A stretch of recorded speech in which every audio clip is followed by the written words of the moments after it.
चलिए friends start करते हैं अपने साइंस के जो बहुत ही ज्यादा इंपॉर्टेंट क्वेश्चन है जो आपके एग्जाम में आने की पूरी पूरी संभावना है उन्हें कवर करते हैं यहाँ पे। तो हमारा फर्स्ट क्वेश्चन है कि किस रंग के प्रकाश में पौधों में प्रकाश संश्लेषण सबसे अधिक होता है। इसको भले ही खेलने दे, बस तू ये बैग। तो जो आपके लाल रंग का प्रकाश होता है ये इसमें जो है आपकी फोटोसिंथेसिस की प्रोसेस सबसे ज्यादा होती है। किस रंग के प्रकाश में पौधों में रंग संश्लेषण, अरे बच्चे रोटी मत से, रंग के प्रकाश में आपका प्रकाश संश्लेषण जो है सबसे अधिक होता है। फिर आता है कि आपका परमाणु में प्रोटॉन कहाँ स्थित होते हैं।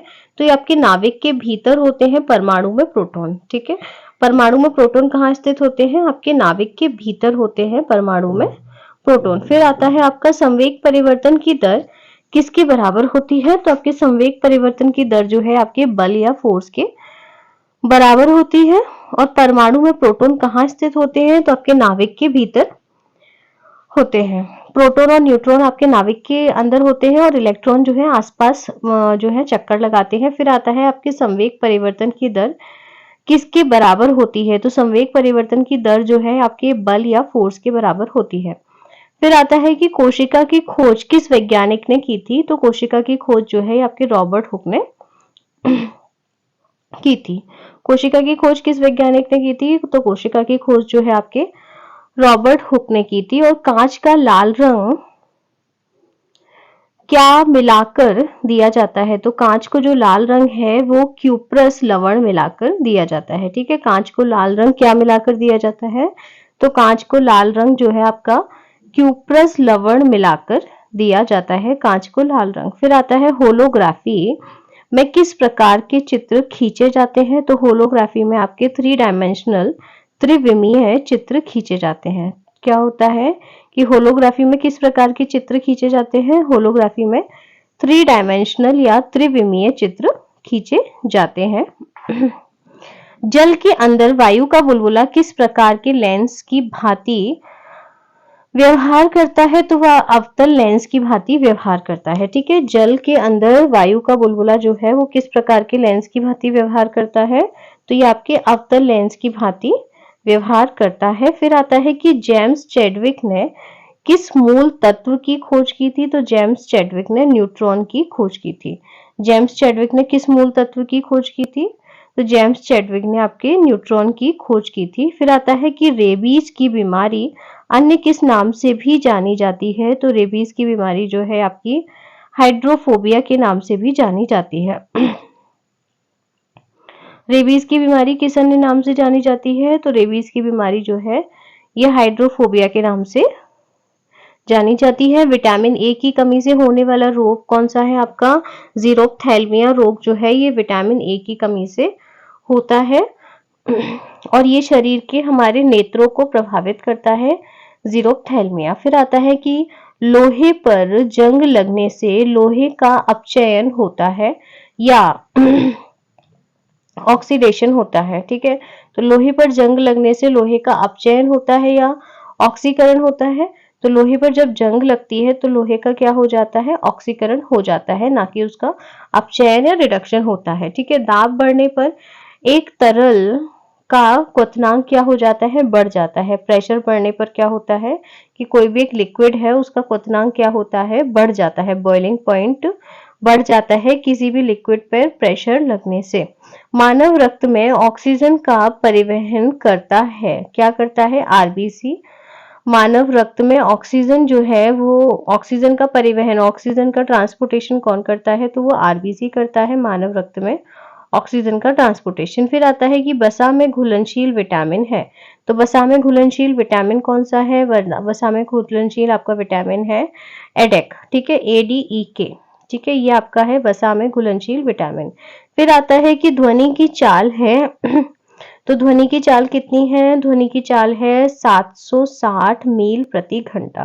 ध्वनि की चाल कितनी है, ध्वनि की चाल है आपकी 760 मील प्रति घंटा आपकी ध्वनि की चाल है। फिर आता है एल्यूमिनियम का प्रमुख अयस्क है क्या, बॉक्साइट। एल्यूमिनियम का प्रमुख अयस्क क्या है, एल्यूमिनियम का प्रमुख अयस्क है आपका बॉक्साइट। एल्यूमिनियम का प्रमुख अयस्क क्या है? वो है आपका बॉक्साइट। फिर आता है विद्युत प्रतिरोध मापा जाता है किसमें? तो विद्युत प्रतिरोध जो है ये आपका किसमें मापा जाता है? ये आपका ओम में मापा जाता है विद्युत प्रतिरोध को।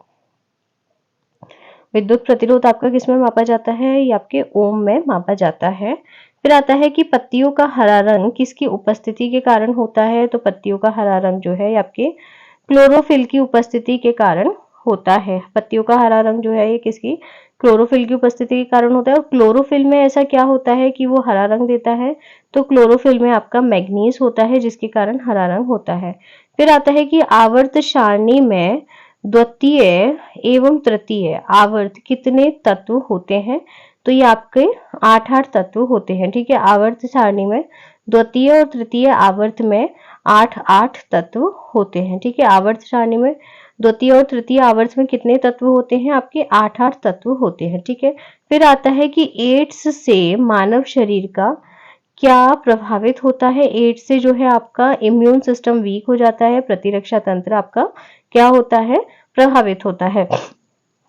फ्रेंड्स आप देख रहे हो इसमें एक भी आलतू फालतू का क्वेश्चन नहीं है, सारे छठे छठा और इंपॉर्टेंट क्वेश्चन है, तो सबको अच्छे से कर लीजिएगा। आपको एग्जाम में यही क्वेश्चन देखने को मिलने वाले हैं। ठीक है, फिर आता है कि रासायनिक तत्वों को उस संकेतों के रूप में व्यक्त करने का पहला प्रयास किसने किया? तो ये आपके वर्जिलियस ने रासायनिक तत्वों को संकेतों के रूप में व्यक्त करने का प्रयास किया था। ठीक है, रासायनिक तत्वों को संकेतों के रूप में व्यक्त करने का पहला प्रयास जो है किसने किया? ये वर्जिलियस ने किया। रासायनिक तत्वों को संकेतों के रूप में व्यक्त करने का पहला प्रयास किसने किया? वर्जिलियस ने रासायनिक तत्वों को संकेतों के रूप में व्यक्त करने का पहला प्रयास। फिर आता है कि तंबाकू में उपस्थित हानिकारक एल्केलाइट है। हाँ, तो तंबाकू में उपस्थित हानिकारक एल्केलाइट कौन सा होता है? निकोटीन होता है। ठीक है, तंबाकू में जो आपका हानिकारक होता है वो होता है निकोटीन, कॉफी में होता है कैफीन। फिर आता है अगला क्वेश्चन कि प्रोटीन का पाचन कौन सा एंजाइम करता है? तो प्रोटीन का पाचन जो है आपका ट्रिप्सिन एंजाइम करता है। ठीक है, प्रोटीन का पाचन कौन सा एंजाइम करता है? तो प्रोटीन का पाचन जो है आपका ये ट्रिप्सिन एंजाइम करता है। कैलामिन जो है वो किस तत्व का प्रमुख अयस्क है? तो कैलामिन जो है ये आपके जिंक का प्रमुख अयस्क है। ठीक है, कैलामिन किस तत्व का प्रमुख अयस्क है? तो कैलामिन जो है ये आपके जिंक का प्रमुख अयस्क है। कैलामिन किसका अयस्क है? जिंक का। किस भारतीय सैटेलाइट को कल्पना चावला की स्मृति में कल्पना 1 नाम दिया गया? आपके ये मैटसेट को। ठीक है, मैटसेट सैटेलाइट को कल्पना चावला की स्मृति में कल्पना 1 नाम दिया गया। ठीक है, जो आपका मैटसेट सैटेलाइट है इसे कल्पना चावला की स्मृति में क्या नाम दिया गया? मैटसेट।